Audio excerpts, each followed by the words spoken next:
നമസ്കാരം.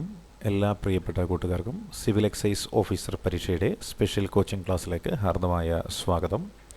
നമ്മളിപ്പോൾ നോക്കാൻ പോകുന്നത് സിവിൽ എക്സൈസ് ഓഫീസറിൻ്റെ സ്പെഷ്യൽ ടോപ്പിക്കായ കോട്ട്പ ആക്ടിനെ കുറിച്ചാണ്. കോട്ട്പ ആക്ട് എന്ന് വെച്ചാൽ cigarettes and other tobacco products act എന്നുള്ളതാണ് കോട്ട്പ ആക്ട് എന്ന പേരിൽ അറിയപ്പെടുന്നത്. അപ്പോൾ എന്താണ് കോട്ട്പ ആക്ട് എന്നും അതിൻ്റെ പ്രസക്തി എന്താണ് എന്നുമാണ് നമ്മളിവിടെ നോക്കുന്നത്.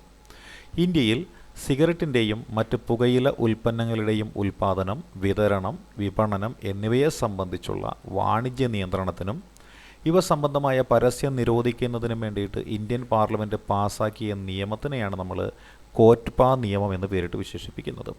അപ്പോൾ ഇന്ത്യയിൽ സിഗരറ്റിൻ്റെയും മറ്റ് പുകയില ഉൽപ്പന്നങ്ങളുടെയും ഉൽപ്പാദനം, വിപണനം, വിതരണം എന്നിവയുടെ വാണിജ്യ നിയന്ത്രണത്തിനും ഇവ സംബന്ധമായ പരസ്യം നിരോധിക്കുന്നതിനും വേണ്ടിയിട്ട് ഇന്ത്യൻ പാർലമെൻറ്റ് പാസ്സാക്കിയ നിയമത്തിനെയാണ് നമ്മൾ കോട്ട്പ നിയമം എന്ന് പേരിട്ട് വിശേഷിപ്പിക്കുന്നത്. The cigarettes and other tobacco products prohibition of advertisement and regulation of trade and commerce production, supply and distribution act 2003 എന്നാണ് ഇത് അറിയപ്പെടുന്നത്. ഈ നിയമം പാർലമെൻറ്റ് പാസ്സാക്കിയത് 2003 മെയ് 18-നാണ്. അപ്പോൾ കോട്ട്പ നിയമം പാർലമെൻറ്റ് പാസ്സാക്കിയത് 2003 മെയ് 18-നാണ്. കോട്ട്പ നിയമത്തിൽ പ്രതിപാദിച്ചിട്ടുള്ള പ്രസക്ത സംഗതികൾ എന്തെല്ലാമാണ്? സിഗരറ്റ്, മറ്റ് പുകയില ഉൽപ്പന്നങ്ങൾ എന്നിവയുടെ പരസ്യമാണ് ഇവിടെ നിരോധിച്ചിരിക്കുന്നത്. അപ്പോൾ സിഗരറ്റ്, മറ്റ് പുകയില ഉൽപ്പന്നങ്ങൾ എന്നിവയുടെ പരസ്യമാണ് കോട്ട്പ നിയമത്തിൽ പ്രതിപാദിച്ചിട്ടുള്ള പ്രസക്ത സംഗതികളെന്ന് പറയുന്നത്. അപ്പോൾ സിഗരറ്റ്, മറ്റ് പുകയില ഉൽപ്പന്നങ്ങൾ എന്നിവയുടെ വഴിയോര കച്ചവടം ഇവിടെ നിരോധിക്കപ്പെട്ടിരിക്കുന്നു. പിന്നെയോ സിഗരറ്റ്, മറ്റ് പുകയില ഉൽപ്പന്നങ്ങൾ എന്നിവയുടെ ഉൽപ്പാദനവും വിതരണവും മാർഗനിർദ്ദേശങ്ങൾ പ്രകാരമായിരിക്കണമെന്നാണ് ഇവിടെ പ്രതിപാദിക്കുന്നത്. പുകയിലയുടെ ഉപയോഗം നിയന്ത്രിക്കുന്നതിനായി വേൾഡ് ഹെൽത്ത് ഓർഗനൈസേഷൻ്റെ 39ാമത് ലോകാരോഗ്യ അസംബ്ലി നടന്നത് 1986 മെയ് 15-നാണ്.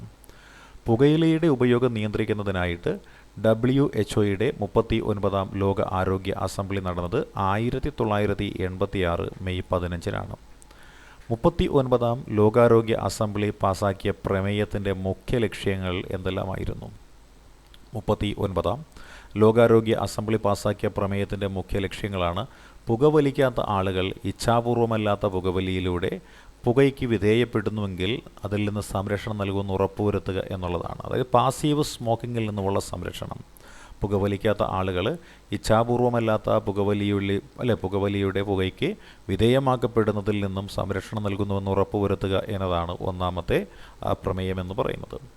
രണ്ടാമത്തേതോ പുകയില ഉപയോഗത്തിൻ്റെ ആസക്തിയിൽ നിന്ന് കുട്ടികളെയും യുവജനങ്ങളെയും സംരക്ഷിക്കുന്നതിനുള്ള നടപടികൾ കൈക്കൊള്ളുന്ന വേൾഡ് ഹെൽത്ത് ഓർഗനൈസേഷനിലെ അംഗരാജ്യങ്ങളെ അവ നടപ്പിലാക്കാൻ പ്രേരിപ്പിക്കുക എന്നതാണ് രണ്ടാമത്തെ കാര്യം. അപ്പോൾ രണ്ടാമത്തെ കാര്യം എന്താണ്? പുകയില ഉപയോഗത്തിൻ്റെ ആസക്തിയിൽ നിന്ന് കുട്ടികളെയും യുവജനങ്ങളെയും സംരക്ഷിക്കുന്നതിനുള്ള നടപടികൾ കൈക്കൊള്ളാത്ത വേൾഡ് ഹെൽത്ത് ഓർഗനൈസേഷനിലെ അംഗരാജ്യങ്ങളെ ഇത് നടപ്പിലാക്കാൻ പ്രേരിപ്പിക്കുക എന്നുള്ളതാണ് രണ്ടാമത്തെ കാര്യമെന്ന് പറയുന്നത്. ഇനി മൂന്നാമത്തെ കാര്യം എന്താണ്? വേൾഡ് ഹെൽത്ത് ഓർഗനൈസേഷൻ്റെ 43ാമത് ലോക ആരോഗ്യ അസംബ്ലി യോഗം നടന്നത് എവിടെയാണെന്നാണ് ചോദ്യം. വേൾഡ് ഹെൽത്ത് ഓർഗനൈസേഷൻ്റെ 43ാമത് ലോകാരോഗ്യ അസംബ്ലി യോഗം നടന്നത് 1990 മെയ് 17-നാണ്. വേൾഡ് ഹെൽത്ത് ഓർഗനൈസേഷൻ്റെ 43ാമത് ലോകാരോഗ്യ അസംബ്ലി യോഗം നടന്നത് 1990 മെയ് 17-ാണ്. ഇനി 43ാമത് ലോകാരോഗ്യ അസംബ്ലിയുടെ മുഖ്യ ലക്ഷ്യങ്ങൾ എന്തെല്ലാമാണ്? റിസ്ക് ഗ്രൂപ്പിൽ വരുന്ന കുട്ടികൾ, ഗർഭിണികൾ തുടങ്ങിയവരെ ഇച്ഛാപൂർവമല്ലാത്ത പുകയിലയുടെ പുകയിൽ നിന്ന് സംരക്ഷിക്കുന്നതിനുള്ള നടപടികൾ കൈക്കൊള്ളുക എന്നതാണ് ഒന്നാമത്തേത്. അപ്പം 43ാം ലോക ആരോഗ്യ അസംബ്ലിയുടെ മുഖ്യ ലക്ഷ്യങ്ങൾ റിസ്ക് ഗ്രൂപ്പിൽ വരുന്ന കുട്ടികൾ, ഗർഭിണികൾ തുടങ്ങിയവരെ ഇച്ഛാപൂർവമല്ലാത്ത പുകയിലയുടെ പുകയിൽ നിന്ന് സംരക്ഷിക്കുന്നതിനുള്ള നടപടികൾ കൈക്കൊള്ളുന്നതിനായിട്ടാണ് ഇവിടെ പറയുന്നത്. പുകയില സംബന്ധിച്ച പ്രത്യക്ഷവും പരോക്ഷവുമായ എല്ലാ പരസ്യങ്ങളും അവയുടെ പ്രൊമോഷനും സ്പോൺസർഷിപ്പുമായി ബന്ധപ്പെട്ട എല്ലാ കാര്യങ്ങളും നിയന്ത്രിക്കുക എന്നതാണ് ഇവിടെ വരുന്നത്. പുകയില പ്രത്യക്ഷവും പരോക്ഷവുമായ എല്ലാ പരസ്യങ്ങളും അവയുടെ പ്രൊമോഷനും സ്പോൺസർഷിപ്പുമായി ബന്ധപ്പെട്ട എല്ലാ കാര്യങ്ങളും നിയന്ത്രിക്കുക എന്നതിവിടെ വരുന്നുണ്ട്.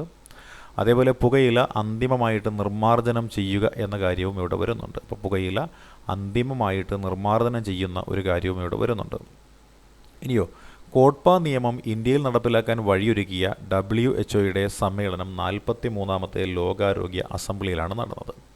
കോട്ട്പ നിയമം ഇന്ത്യയിൽ നടപ്പിലാക്കുവാൻ വഴിയൊരുക്കിയ WHO സമ്മേളനം 43ാമത് ലോകാരോഗ്യ അസംബ്ലിയിലാണ് നടത്തപ്പെട്ടിരിക്കുന്നത്.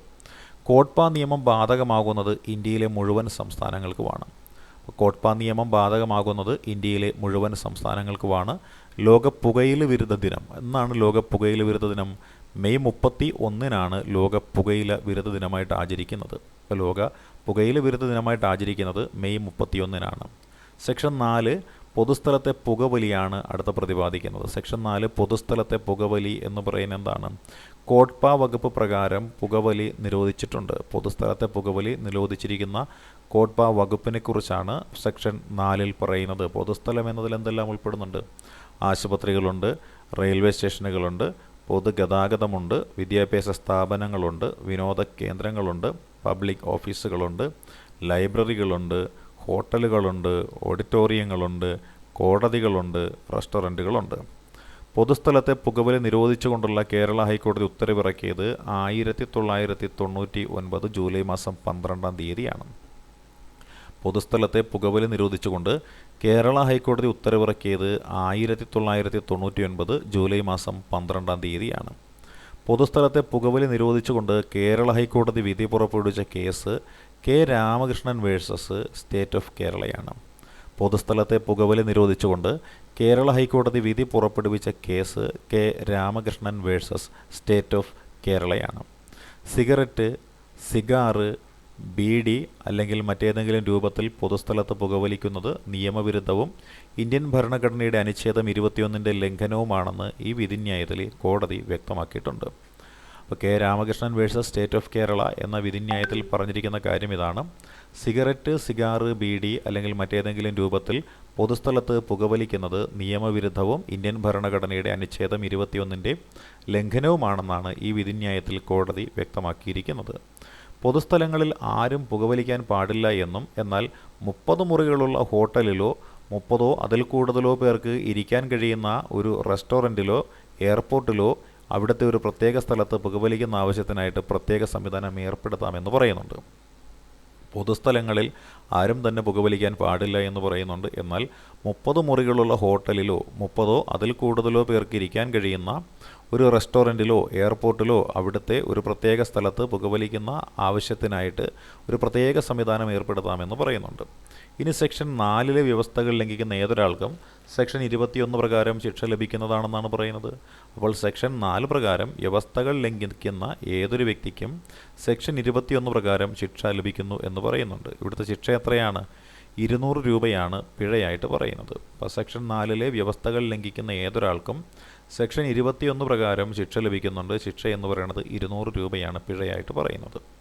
ഒരു പൊതുസ്ഥലത്തിൻ്റെ ഉടമ അല്ലെങ്കിൽ മാനേജർ അല്ലെങ്കിൽ ചുമതലയിലുള്ളയാൾ പുകവലി പാടില്ല, ഇവിടെ പുകവലിക്കുന്നത് ശിക്ഷാർഹമാണ് എന്ന മുന്നറിയിപ്പടങ്ങിയ ബോർഡ് പ്രവേശന കവാടത്തിലും പരിസരത്തും ഉചിതമായ രീതിയിൽ പ്രദർശിപ്പിക്കണമെന്ന് പറയുന്നുണ്ട്. അപ്പോൾ ഒരു പൊതുസ്ഥലത്തിൻ്റെ ഉടമ അല്ലെങ്കിൽ മാനേജർ അല്ലെങ്കിൽ അതിൻ്റെ ചുമതലയുള്ള ഒരു വ്യക്തി ചെയ്യേണ്ട കാര്യം എന്താണ്? ഇവിടെ പുകവലിക്കുന്നത് ശിക്ഷാർഹമാണ് എന്ന മുന്നറിയിപ്പടങ്ങിയ ഒരു ബോർഡ് പ്രവേശന കവാടത്തിലും പരിസരത്തും ഉചിതമായ രീതിയിൽ പ്രദർശിപ്പിക്കണമെന്നാണ് പറയുന്നത്. സെക്ഷൻ 5 ഉണ്ട്. സെക്ഷൻ 5 എന്താണ്? പുകയില ഉൽപ്പന്നങ്ങളെക്കുറിച്ചാണ് സെക്ഷൻ 5-ൽ പ്രതിപാദിക്കുന്നത്. സെക്ഷൻ 5 പ്രതിപാദിക്കുന്നത് പുകയില ഉൽപ്പന്നങ്ങളെക്കുറിച്ചാണ്. പുകയില ഉൽപ്പന്നങ്ങൾ, സിഗരറ്റ് എന്നിവയുടെ പരസ്യ നിരോധനമാണ് സെക്ഷൻ 5-ൽ പറയുന്നത്. അപ്പോൾ സിഗരറ്റുകളുടെയോ മറ്റ് പുകയില ഉൽപ്പന്നങ്ങളുടെയോ ഉപഭോഗം നിർദ്ദേശിക്കുന്നതോ അവ പ്രോത്സാഹിപ്പിക്കുന്നതോ ആയ പരസ്യങ്ങൾ ഒരു മാധ്യമത്തിലൂടെയും ദൃശ്യ ശ്രവ്യ മാധ്യമങ്ങൾ, പത്രം, പുസ്തകങ്ങൾ എന്നിവ നൽകാൻ പാടില്ല.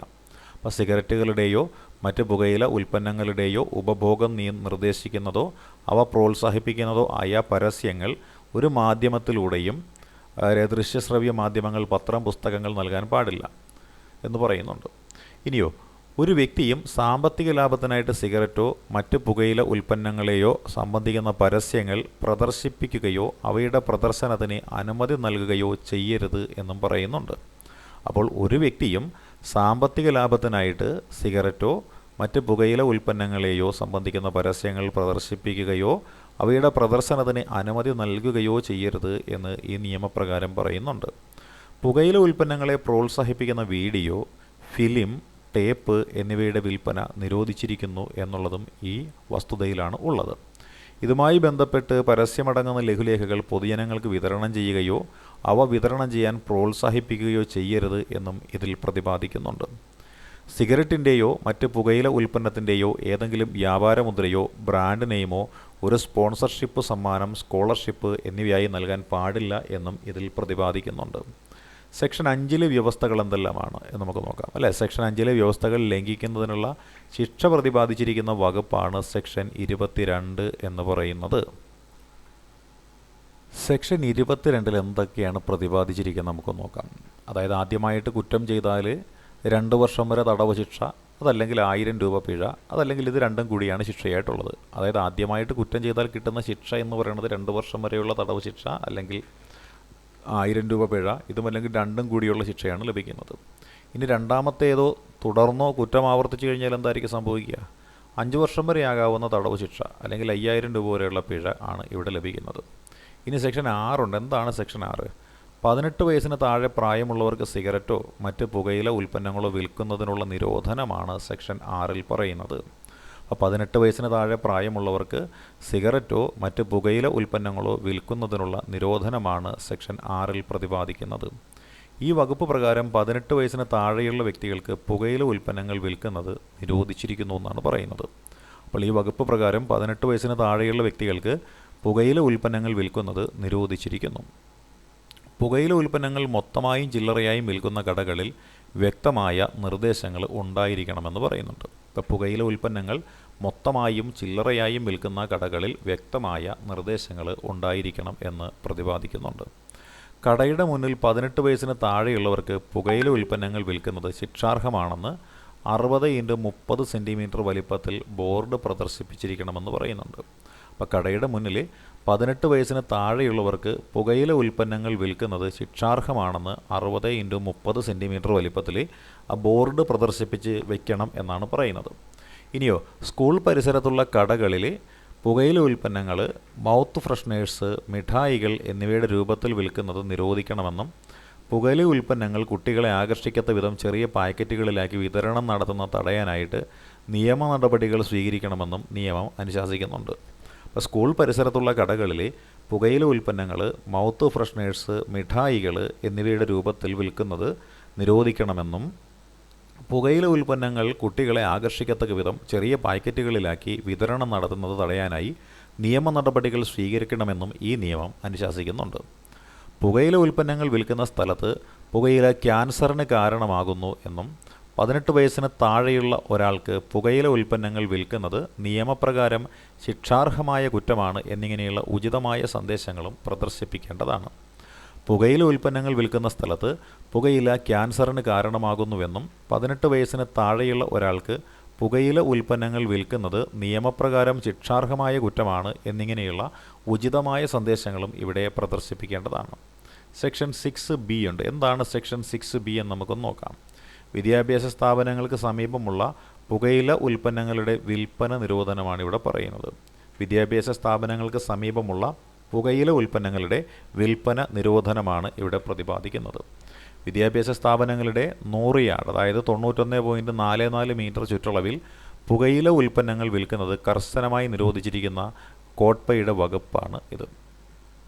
വിദ്യാഭ്യാസ സ്ഥാപനങ്ങളുടെ 100 യാർഡ് ചുറ്റളവിൽ പുകയില ഉൽപ്പന്നങ്ങൾ വിൽക്കുന്നത് കർശനമായി നിരോധിച്ചിരിക്കുന്ന കോട്ട്പയുടെ വകുപ്പാണ് ഇത്. സിഗരറ്റും സിഗരറ്റ് ഇതര പുകയില ഉൽപ്പന്നങ്ങളും സ്ഥാപനത്തിൻ്റെ 100 മീറ്റർ ചുറ്റളവിൽ വിൽക്കുന്നത് കർശനമായി നിരോധിച്ചിരിക്കുന്നു എന്ന് നിഷ്കർഷിച്ചിരിക്കുന്ന ഒരു പ്രദർശന ബോർഡ് സ്കൂളിന് പുറത്ത് വ്യക്തമായിട്ട് കാണത്തക്ക വിധം സ്ഥാപിക്കണമെന്ന് പറയുന്നുണ്ട്. അപ്പോൾ സിഗരറ്റും സിഗരറ്റ് ഇതര പുകയില ഉൽപ്പന്നങ്ങളും സ്ഥാപനത്തിൻ്റെ 100 മീറ്റർ ചുറ്റളവിൽ വിൽക്കുന്നത് കർശനമായി നിരോധിച്ചിരിക്കുന്നുവെന്ന് നിഷ്കർഷിച്ചിരിക്കുന്ന ഒരു പ്രദർശന ബോർഡ് സ്കൂളിന് പുറത്ത് വ്യക്തമായി കാണത്തക്ക വിധം സ്ഥാപിക്കണമെന്ന് പറയുന്നുണ്ട്.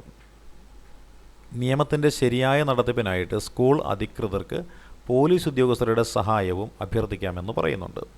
നിയമത്തിൻ്റെ ശരിയായ നടത്തിപ്പിനായിട്ട് സ്കൂൾ അധികൃതർക്ക് പോലീസ് ഉദ്യോഗസ്ഥരുടെ സഹായം അഭ്യർത്ഥിക്കാമെന്ന് പറയുന്നുണ്ട്. സെക്ഷൻ 6ലെയും 6Bയിലെയും വ്യവസ്ഥകൾ ലംഘിക്കുന്ന ഏതൊരാൾക്കും ലഭിക്കുന്ന ശിക്ഷയെപ്പറ്റി പ്രതിപാദിക്കുന്ന വകുപ്പാണ് സെക്ഷൻ 24. ഇതിൻ്റെ ശിക്ഷ എന്ന് പറയുന്നത് 200 രൂപയാണ്.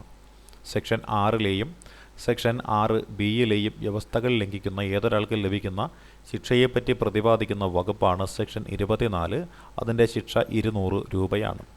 അടുത്ത സെക്ഷൻ 7 എന്താണ് എന്ന് നമുക്ക് നോക്കാം. സെക്ഷൻ 7 എന്നതിനെ പറ്റിയാണ് പറയുന്നത്. സിഗരറ്റിൻ്റെയോ മറ്റ് പുകയില ഉൽപ്പന്നങ്ങളുടെയോ ഉൽപ്പാദനം, വിതരണം, കച്ചവടം, വാണിജ്യം എന്നിവയിലുള്ള നിയന്ത്രണങ്ങളാണ് സെക്ഷൻ 7. സിഗരറ്റിൻ്റെയോ മറ്റ് പുകയില ഉൽപ്പന്നങ്ങളുടെയോ ഉൽപ്പാദനം, വിതരണം, കച്ചവടം, വാണിജ്യം എന്നിവയിലുള്ള നിയന്ത്രണങ്ങളാണ് സെക്ഷൻ 7 പ്രതിപാദിക്കുന്നത്. സെക്ഷൻ 7 പ്രകാരം നിർദ്ദിഷ്ട ലേബലോ മുന്നറിയിപ്പ് ചിത്രങ്ങളോ മാനദണ്ഡങ്ങളോ ഇല്ലാത്ത സിഗരറ്റ് പാക്കറ്റുകളുടെ ഉൽപ്പാദനം, വിതരണം എന്നിവ നേരിട്ടോ അല്ലാതെയോ ഒരാളും ചെയ്യുവാൻ പാടില്ല എന്നും പറയുന്നുണ്ട്. സെക്ഷൻ 7 പ്രകാരം നിർദ്ദിഷ്ട ലേബലോ മുന്നറിയിപ്പ് ചിത്രങ്ങളോ മാനദണ്ഡങ്ങളോ ഇല്ലാത്ത സിഗരറ്റ് പാക്കറ്റുകളുടെ ഉൽപ്പാദനം, വിതരണം എന്നിവ നേരിട്ടോ അല്ലാതെയോ ഒരാളും ചെയ്യുവാൻ പാടില്ല എന്നാണ് പറയുന്നത്.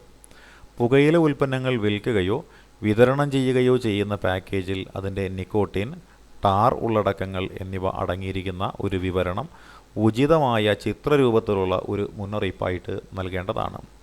പുകയില ഉൽപ്പന്നങ്ങൾ വിൽക്കുകയോ വിതരണം ചെയ്യുകയോ ചെയ്യുന്ന പാക്കേജിൽ അതിൻ്റെ നിക്കോട്ടിൻ, ടാർ ഉള്ളടക്കങ്ങൾ എന്നിവ അടങ്ങിയിരിക്കുന്ന ഒരു വിവരണം ഉചിതമായ ചിത്രരൂപത്തിലുള്ള ഒരു മുന്നറിയിപ്പായിട്ട് നൽകേണ്ടതാണ്. നിർദ്ദിഷ്ട അളവിൽ കൂടുതൽ ടാർ, നിക്കോട്ടിൻ എന്നിവ അടങ്ങിയ ഉൽപ്പന്നങ്ങളുടെ ഉൽപ്പാദനവും വിതരണവും കുറ്റകരമാണ്. നിർദ്ദിഷ്ട അളവിൽ കൂടുതൽ നിക്കോട്ടിൻ, ടാർ എന്നിവ അടങ്ങിയ ഉൽപ്പന്നങ്ങളുടെ ഉൽപ്പാദനവും വിതരണവും കുറ്റകരമായിട്ടാണ് കണക്കാക്കപ്പെടുന്നത്. ഇത്തരം മാനദണ്ഡങ്ങൾ പാലിക്കാതെയുള്ള സിഗരറ്റ്, പുകയില ഉൽപ്പന്നങ്ങളുടെ ഇറക്കുമതി എന്നിവ കുറ്റകരമായിട്ടാണ് കണക്കാക്കുന്നത്. ഇത്തരം മാനദണ്ഡങ്ങൾ പാലിക്കാതെയുള്ള സിഗരറ്റ്, പുകയില ഉൽപ്പന്നങ്ങളുടെ ഇറക്കുമതി കുറ്റകരമായിട്ടാണ് കണക്കാക്കപ്പെടുന്നത്. കേരളത്തിലെ ആദ്യ പുകയില വിമുക്ത ജില്ല എന്ന പേരിൽ അറിയപ്പെടുന്നത് കോട്ടയമാണ്. അപ്പോൾ കേരളത്തിലെ ആദ്യ പുകയില വിമുക്ത ജില്ലയുടെ പേര് കോട്ടയം എന്നാണ്. കേരളത്തിലെ ആദ്യ പുകയില വിമുക്ത പഞ്ചായത്ത് കാഞ്ചിയാർ പഞ്ചായത്താണ്. കേരളത്തിലെ ആദ്യ പുകയില വിമുക്ത പഞ്ചായത്ത് കാഞ്ചിയാർ പഞ്ചായത്താണ്. കേരളത്തിലെ ആദ്യ പുകയില വിമുക്ത വില്ലേജ് കൂലിമാട് വില്ലേജാണ്. കേരളത്തിലെ ആദ്യ പുകയില വിമുക്ത വില്ലേജ് കൂലിമാട് വില്ലേജാണ്. കേരളത്തിലെ ആദ്യ പുകയില ഉൽപ്പന്ന പരസ്യരഹിത ജില്ല എന്ന് പറയുന്നത് തിരുവനന്തപുരമാണ്. കേരളത്തിലെ ആദ്യ പുകയില ഉൽപ്പന്ന പരസ്യരഹിത ജില്ല തിരുവനന്തപുരമാണ്. ഇന്ത്യയിലെ ആദ്യ പുകയില വിമുക്ത വില്ലേജ് നാഗാലാൻഡിലെ ഗരിഫെമയാണ്. ഇന്ത്യയിലെ ആദ്യത്തെ പുകയില വിമുക്ത വില്ലേജ് നാഗാലാൻഡിലെ ഗരിഫെമയും കേരളത്തിലെ ആദ്യത്തെ പുകയില വിമുക്ത വില്ലേജ് എന്ന് പറയുന്നത് കൂലിമാട് പഞ്ചായത്തുമാണ്. ഇനി സെക്ഷൻ 8 എന്താണ് എന്ന് നമുക്ക് നോക്കാം. സെക്ഷൻ 8 നമ്മളിനി നോക്കുന്നത്. സിഗരറ്റിൻ്റെയോ മറ്റേതെങ്കിലും പുകയില ഉൽപ്പന്നങ്ങളുടെയോ പാക്കറ്റിലെ നിർദ്ദിഷ്ട മുന്നറിയിപ്പ് എങ്ങനെയായിരിക്കണം എന്നതിനെ സംബന്ധിച്ച് സിഗരറ്റ് പാക്കറ്റുകളിലെ ലേബലുകളും മുന്നറിയിപ്പുകളും നിയമാനുസൃതം അവ ഉപഭോക്താവിന് വ്യക്തമായി കാണാവുന്ന തരത്തിലും ആയിരിക്കണമെന്ന് പറയുന്നുണ്ട്. അപ്പോൾ സിഗരറ്റിൻ്റെയോ മറ്റേതെങ്കിലും പുകയില ഉൽപ്പന്നങ്ങളുടെയോ പാക്കറ്റിലെ നിർദ്ദിഷ്ട മുന്നറിയിപ്പ് എങ്ങനെയായിരിക്കണം എന്നതിനെ സംബന്ധിച്ചാണ് സെക്ഷൻ 8 പ്രതിപാദിക്കുന്നത്. സിഗരറ്റ് പാക്കറ്റുകളിലെ ലേബലുകളും മുന്നറിയിപ്പുകളും നിയമാനുസൃതവും അവ ഉപഭോക്താവിന് വ്യക്തമായി കാണാവുന്ന തരത്തിലും ആയിരിക്കണമെന്നാണ് ഇത് അനുശാസിക്കുന്നത്. ഇന്ത്യയിൽ വിൽപ്പന നടത്തുന്ന പുകയില ഉൽപ്പന്ന പാക്കറ്റിൽ 85% ഭാഗത്ത് ഉൽപ്പന്നം ഉപയോഗിച്ചാലുണ്ടാകുന്ന ഭവിഷ്യത്തുകളെക്കുറിച്ചുള്ള മുന്നറിയിപ്പ് ഉണ്ടാകേണ്ടതാണ്. ഇന്ത്യയിൽ വിൽപ്പന നടത്തുന്ന പുകയില ഉൽപ്പന്ന പാക്കറ്റിൽ 85% ഭാഗത്ത് ഉൽപ്പന്നം ഉപയോഗിച്ചാലുണ്ടാകുന്ന ഭവിഷ്യത്തുകളെക്കുറിച്ചുള്ള മുന്നറിയിപ്പ് ഉണ്ടാവേണ്ടതാണ്. മുന്നറിയിപ്പുകളുടെ നിറം, വലിപ്പം എന്നിവ മാനദണ്ഡപ്രകാരമായിരിക്കണമെന്നുണ്ട്. മുന്നറിയിപ്പുകളുടെ നിറം, വലിപ്പം എന്നിവ മാനദണ്ഡപ്രകാരം ആയിരിക്കേണ്ടതാണ്. അടുത്തത് സെക്ഷൻ 9 നമുക്കൊന്ന് നോക്കാം. സിഗരറ്റുകളിലോ മറ്റേതെങ്കിലും പുകയില ഉൽപ്പന്നങ്ങളുടെ പാക്കേജുകളിലോ ലേബലുകളിലോ ഉപയോഗിക്കുന്ന ഭാഷയെ സംബന്ധിച്ച് ലേബലുകളും മുന്നറിയിപ്പുകളും എഴുതിയിരിക്കുന്നത് ഇംഗ്ലീഷിലോ ഇന്ത്യൻ ഭാഷകളിലോ ആയിരിക്കണം എന്നതാണ് വ്യവസ്ഥ. അപ്പോൾ സെക്ഷൻ 9 എന്താണ് പ്രതിപാദിക്കുന്നത്? സിഗരറ്റുകളിലോ മറ്റേതെങ്കിലും പുകയില ഉൽപ്പന്നങ്ങളുടെ പാക്കേജുകളിലോ ലേബലുകളിലോ ഉപയോഗിക്കുന്ന ഭാഷയെ സംബന്ധിച്ച് ലേബലുകളും മുന്നറിയിപ്പുകളും എഴുതിയിരിക്കുന്നത് ഇംഗ്ലീഷിലോ ഇന്ത്യൻ ഭാഷകളിലോ ആയിരിക്കണം. അല്ലെങ്കിൽ ഭാഗികമായി ഇംഗ്ലീഷോ ഇന്ത്യൻ ഭാഷകളോ ഉപയോഗിക്കാം എന്നാണ് പറയുന്നത്. വിദേശ ഭാഷകളിലുള്ള മുന്നറിയിപ്പുകൾക്കൊപ്പം ഇംഗ്ലീഷ് ഭാഷയിലുള്ള മുന്നറിയിപ്പും ഉണ്ടായിരിക്കേണ്ടതാണ്. ഉദാഹരണം പറഞ്ഞു കഴിഞ്ഞാൽ ടൊബാക്കോ കിൽസ്, നമ്മൾ കണ്ടിട്ടുള്ളതാണ്. Smoking kills and tobacco causes mouth cancer. അതായത് സിഗരറ്റ് പാക്കറ്റുകളിൽ ഒരു തലയോട്ടിയുടെ ചിഹ്നം അല്ലെങ്കിൽ smoking kills and tobacco causes mouth cancer എന്നിങ്ങനെ ഇംഗ്ലീഷ് അല്ലെങ്കിൽ പ്രാദേശിക ഭാഷകൾ ഉപയോഗിച്ചുള്ള ഒരു മുന്നറിയിപ്പ് പാക്കറ്റിൽ കാണിച്ചിരിക്കണം എന്ന് പറയുന്നുണ്ട്. ഇനി സെക്ഷൻ 12 നമുക്കൊന്ന് നോക്കാം. എന്താണ് സെക്ഷൻ 12? സെക്ഷൻ 12 എന്താ പറയുന്നത്? സെർച്ച് നടത്താനുള്ള അധികാരത്തെക്കുറിച്ചാണ് സെക്ഷൻ 12-ൽ പ്രതിപാദിക്കുന്നത്. അപ്പോൾ സെക്ഷൻ 12-ൽ പ്രതിപാദിക്കുന്നത് സെർച്ച് നടത്താനുള്ള അധികാരത്തെക്കുറിച്ചാണ്. നിയമത്തിലെ വ്യവസ്ഥകൾ ലംഘിക്കപ്പെട്ടുവെന്ന് സംശയിക്കുന്നുവെങ്കിൽ പുകയില ഉൽപ്പന്നങ്ങൾ ഉൽപ്പാദിപ്പിക്കുകയോ സംഭരിക്കുകയോ വിൽക്കുകയോ ചെയ്യുന്ന സ്ഥലങ്ങളിൽ പ്രവേശിക്കുന്നതിനും അവ പിടിച്ചെടുക്കുന്നതിനും കോട്ട്പ നിയമപ്രകാരം അധികാരപരിധിയുള്ള ഉദ്യോഗസ്ഥർ ആരെല്ലാമാണത്? സബ് ഇൻസ്പെക്ടറുണ്ട്, സ്റ്റേറ്റ് ഫുഡ് ഓഫീസറുണ്ട്, ഡ്രഗ് അഡ്മിനിസ്ട്രേഷൻ ഓഫീസറുമുണ്ട്. നിയമത്തിലെ വ്യവസ്ഥകൾ ലംഘിക്കപ്പെട്ടുവെന്ന് സംശയിക്കുന്നുണ്ടെങ്കിൽ പുകയില ഉൽപ്പന്നങ്ങൾ ഉൽപ്പാദിപ്പിക്കുകയോ സംഭരിക്കുകയോ വിൽക്കുകയോ ചെയ്യുന്ന സ്ഥലങ്ങളിൽ പ്രവേശിക്കുന്നതിനും അവ പിടിച്ചെടുക്കുന്നതിനും കോട്ട്പ നിയമപ്രകാരം അധികാരമുള്ള ഉദ്യോഗസ്ഥർ ആരെല്ലാമാണ് എന്ന ചോദ്യത്തിൻ്റെ ഉത്തരമാണ് sub inspector, state food officer, drug administration officer എന്നിവർ. ഇനി സെക്ഷൻ 13 നമുക്കൊന്ന് നോക്കാം. എന്താണ് സെക്ഷൻ 13? പുകയില ഉൽപ്പന്നങ്ങൾ പിടിച്ചെടുക്കുന്നതിനുള്ള അധികാരമാണ് സെക്ഷൻ 13-ൽ പ്രതിപാദിക്കുന്നത്. പുകയില ഉൽപ്പന്നങ്ങൾ പിടിച്ചെടുക്കുന്നതിനുള്ള അധികാരമാണ് സെക്ഷൻ 13-ൽ പ്രതിപാദിക്കുന്നത്. സിഗരറ്റിൻ്റെ ഏതെങ്കിലും പാക്കറ്റുകൾ, പുകയില ഉൽപ്പന്നങ്ങൾ, സിഗരറ്റ്, പുകയില ഉൽപ്പന്നങ്ങളുടെ പരസ്യങ്ങൾ എന്നിവയുമായി ബന്ധപ്പെട്ട് ഈ നിയമത്തിലെ വ്യവസ്ഥകൾ ലംഘിക്കപ്പെട്ടുവെന്ന് കണ്ടാൽ അധികാരപ്പെട്ട ഉദ്യോഗസ്ഥനെ അത്തരം പാക്കറ്റുകളോ പരസ്യവസ്തുക്കളോ പിടിച്ചെടുക്കുവാൻ അധികാരമുണ്ട്. സിഗരറ്റിൻ്റെ ഏതെങ്കിലും പാക്കറ്റുകൾ, പുകയില ഉൽപ്പന്നങ്ങൾ, സിഗരറ്റ്, പുകയില ഉൽപ്പന്നങ്ങളുടെ പരസ്യങ്ങൾ എന്നിവയുമായി ബന്ധപ്പെട്ട് ഈ നിയമത്തിലെ വ്യവസ്ഥകൾ ലംഘിക്കപ്പെട്ടുവെന്ന് കണ്ടാൽ അധികാരപ്പെട്ട ഉദ്യോഗസ്ഥനെ അത്തരം പാക്കറ്റുകളോ പരസ്യവസ്തുക്കളോ പിടിച്ചെടുക്കുവാനായിട്ട് അധികാരമുണ്ട് എന്നാണ് പറയുന്നത്. ഇനി കോട്ട്പ കേസുകൾ വിചാരണ ചെയ്യാൻ അധികാരമുള്ള കോടതിയാണ് judicial first class magistrate court എന്ന് പറയുന്നത്. അപ്പോൾ കോട്ട്പ കേസുകൾ വിചാരണ ചെയ്യാൻ അധികാരമുള്ള കോടതിയാണ് judicial first class magistrate court. ഇനി കോട്ട്പ ആക്ട് പ്രകാരമുള്ള കുറ്റങ്ങൾ ജാമ്യം കിട്ടുന്നവയാണ്. ഇപ്പോൾ കോട്ട്പ ആക്ട് പ്രകാരമുള്ള കുറ്റങ്ങൾ ജാമ്യം കിട്ടുന്നവയാണ് എന്നാണ് പറയുന്നത്. സെക്ഷൻ 20 ഉണ്ട്. എന്താണ് സെക്ഷൻ 20? നിക്കോട്ടിൻ്റെയും ടാറിൻ്റെയും അളവുകളെയും മുന്നറിയിപ്പുകളെയും ഉള്ളടക്കത്തെയും സംബന്ധിച്ചും ഇവ നൽകിയില്ലെങ്കിൽ ലഭിക്കുന്ന ശിക്ഷകളെക്കുറിച്ചുമുള്ള മുന്നറിയിപ്പാണ് ഇത്. അപ്പോൾ നിക്കോട്ടിൻ്റെയും ടാറിൻ്റെയും അളവുകളെയും മുന്നറിയിപ്പുകളെയും ഉള്ളടക്കത്തെയും സംബന്ധിച്ചും ഇവ നൽകിയില്ലെങ്കിൽ ലഭിക്കാവുന്ന ശിക്ഷകളെയും കുറിച്ച് പ്രതിപാദിക്കുന്നതാണ് സെക്ഷൻ 20. ഇനി സെക്ഷൻ 20 പ്രകാരം സിഗരറ്റോ പുകയില ഉൽപ്പന്നങ്ങളോ നിർമ്മിക്കുന്നൊരു വ്യക്തി അതിലടങ്ങിയിട്ടുള്ള നിക്കോട്ടിൻ, ടാർ എന്നിവയെപ്പറ്റിയുള്ള ലേബലോ മുന്നറിയിപ്പോ നൽകിയിട്ടില്ലെങ്കിൽ അത് കുറ്റകരമാണ് എന്നാണ് പറയുന്നത്. അപ്പോൾ സെക്ഷൻ 20 പ്രകാരം സിഗരറ്റോ പുകയില ഉൽപ്പന്നങ്ങളോ നിർമ്മിക്കുന്ന വ്യക്തി അതിൽ അടങ്ങിയിട്ടുള്ള നിക്കോട്ടിൻ, ടാർ എന്നിവയെപ്പറ്റി ലേബലോ മുന്നറിയിപ്പോ നൽകിയിട്ടില്ലെങ്കിൽ അത് കുറ്റകരമാകുന്നതാണ് എന്നാണ് പറയുന്നത്. ആദ്യമായി കുറ്റം ചെയ്താൽ കിട്ടുന്ന ശിക്ഷ എന്താണ്? ആദ്യമായി കുറ്റം ചെയ്താൽ കിട്ടുന്ന ശിക്ഷയാണ് 2 വർഷം വരെയുള്ള തടവ്, 5000 രൂപ വരെയുള്ള പിഴ, അല്ലെങ്കിൽ രണ്ടും കൂടി. ഇപ്പോൾ 2 വർഷം വരെയുള്ള തടവ്, 5000 രൂപ പിഴ, ഇതല്ലെങ്കിൽ രണ്ടും കൂടിയാണ് ഇവിടെ ലഭിക്കുന്നത്. രണ്ടാമതോ തുടർന്നോ കുറ്റം ആവർത്തിച്ചു കഴിഞ്ഞാൽ 5 വർഷം വരെയാകാവുന്ന തടവിനും 10000 രൂപ വരെയുള്ള പിഴയുമാണ് ലഭിക്കുന്നത്. അപ്പോൾ രണ്ടാമതോ തുടർന്നോ കുറ്റം ആവർത്തിച്ചാൽ 5 വർഷം വരെയാകാവുന്ന തടവിനും തുടർന്ന് 10000 രൂപ വരെയുള്ള പിഴയും ഇവിടെ ലഭിക്കുന്നതാണ്. പുകയില ഉൽപ്പന്നങ്ങളിൽ അടങ്ങിയിട്ടുള്ള നിക്കോട്ടിൻ, ടാർ എന്നിവയുടെ അളവ് രേഖപ്പെടുത്താത്ത ലേബലോടുകൂടിയ പുകയില ഉൽപ്പന്നങ്ങൾ വിൽക്കുന്നത് കുറ്റകരമാണ്. പുകയില ഉൽപ്പന്നങ്ങളിൽ അടങ്ങിയിട്ടുള്ള നിക്കോട്ടിൻ, ടാറ് എന്നിവയുടെ അളവ് രേഖപ്പെടുത്താത്ത ലേബലോടുകൂടിയ പുകയില ഉൽപ്പന്നങ്ങൾ വിൽക്കുന്നത് കുറ്റകരമാണ്. ആദ്യമായി കുറ്റം ചെയ്താലുള്ള ശിക്ഷ എന്താണ്? 1 വർഷം വരെ തടവോ 1000 രൂപ പിഴയോ ലഭിക്കുന്നതാണ്. അപ്പോൾ 1 വർഷം വരെ തടവോ 1000 രൂപ പിഴയോ ലഭിക്കുന്നതാണ് ആദ്യമായിട്ട് കുറ്റം ചെയ്താലുള്ള ശിക്ഷ എന്ന് പറയുന്നത്. രണ്ടാമതോ തുടർന്നോ കുറ്റം ആവർത്തിച്ചാലുള്ള ശിക്ഷ എന്താണ്? 2 വർഷം വരെ തടവും 3000 രൂപ വരെ പിഴയും ലഭിക്കുന്നുണ്ട്. അപ്പോൾ രണ്ടാമതോ തുടർന്നോ കുറ്റം ആവർത്തിച്ചു കഴിഞ്ഞാൽ ലഭിക്കുന്ന ശിക്ഷ കുറ്റത്തിന് 2 വർഷം വരെ തടവും 3000 രൂപ വരെ പിഴയും ലഭിക്കുന്നതാണ്. പുകയില ഉൽപ്പന്നങ്ങളിൽ അടങ്ങിയിരിക്കുന്ന എല്ലാ ചേരുവകളെയും കുറിച്ചറിയാനുള്ള അവകാശം എല്ലാ ഉപഭോക്താക്കൾക്കുമുണ്ട്. പുകയില ഉൽപ്പന്നങ്ങളിൽ അടങ്ങിയിരിക്കുന്ന എല്ലാ ചേരുവകളെയും കുറിച്ച് അറിയാനുള്ള അവകാശം എല്ലാ ഉപഭോക്താക്കൾക്കുമുണ്ട്. അതിനാൽ പുകയില ഉൽപ്പന്നങ്ങളിൽ അടങ്ങിയിരിക്കുന്ന എല്ലാ പദാർത്ഥങ്ങളുടെയും വിവരം വളരെ വ്യക്തമായി പാക്കറ്റിന് പുറത്ത് എഴുതിയിരിക്കണം എന്നതാണ് വ്യവസ്ഥ. പുകയില ഉൽപ്പന്നങ്ങളിൽ അടങ്ങിയിരിക്കുന്ന എല്ലാ ചേരുവകളെയും കുറിച്ച് അറിയാനുള്ള അവകാശം എല്ലാ ഉപഭോക്താക്കൾക്കുമുണ്ട്. അതിനാൽ പുകയില ഉൽപ്പന്നങ്ങളിൽ അടങ്ങിയിരിക്കുന്ന എല്ലാ പദാർത്ഥങ്ങളുടെയും വിവരം വളരെ വ്യക്തമായി പാക്കറ്റിന് പുറത്ത് എഴുതിയിരിക്കണമെന്നാണ് വ്യവസ്ഥ ചെയ്യുന്നത്. കോട്ട്പ നിയമം പുകയില അടങ്ങുന്ന എല്ലാ ഉൽപ്പന്നങ്ങൾക്കും ബാധകമാണെന്നാണ് പറയുന്നത്. അപ്പോൾ കോട്ട്പ നിയമം പുകയില അടങ്ങുന്ന എല്ലാ ഉൽപ്പന്നങ്ങൾക്കും ബാധകമാണ്. പുകയില ഉൽപ്പന്നങ്ങളിൽ ഉൾപ്പെടുന്നവ പുകയില ഉൽപ്പന്നങ്ങളിൽ ഉൾപ്പെടുന്നവ സിഗരറ്റ്, സിഗാറ്, ചുരുട്ടുകൾ ചുരുട്ടെന്ന് പറയുന്ന സാധനമാണ് cheroots, beedi, cigarette, tobacco and hookah tobacco, chewing tobacco, snuff, paan masala അല്ലെങ്കിൽ എന്തെങ്കിലും ചവയ്ക്കുന്ന തരത്തിലുള്ള പുകയിലയുടെ ഉൽപ്പന്നങ്ങൾ, gutka, tooth powder containing tobacco. അപ്പോൾ ഇതൊക്കെയാണ് നിരോധിക്കപ്പെട്ടിട്ടുള്ള അല്ലെങ്കിൽ നിരോധിക്കപ്പെട്ടതല്ല അല്ലെങ്കിൽ പുകയില ഉൽപ്പന്നങ്ങളെന്ന് പറയുന്നത്.